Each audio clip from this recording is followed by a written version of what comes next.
Мынау антеннасы. Мына 5G антеннасында эле болуп турат.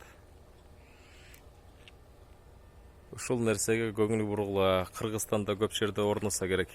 Эски антенналарды эле жаңы антеннага, жаңы адаптерлерге алмаштырып коюш мүмкүн да. Ушул нерсени талап кылыш керек.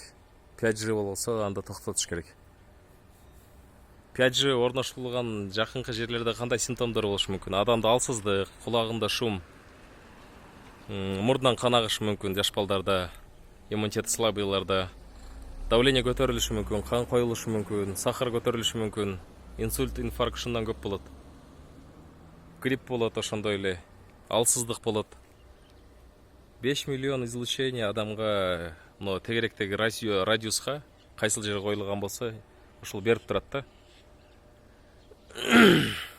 Ушул жөнүндө эгерде Кыргызстанда коюлган болсо 5G'лар азыр уруксат бере элек деп айта бериши мүмкүн. 3G деши мүмкүн, бирок ичинде башка тема болушу мүмкүн. Мына тегеректе айылдаштар көп өлдү. Внезапно ошол эле рак. 5G рак оорусун чакырат да, рак деп, инсульт деп, туруп эле здоровый адамдар өлүп калгандар. Ушул маселени туугандар бөлүшүп койгула. Эгер тегеректе антенналар болсо карагыла, сураштыргыла.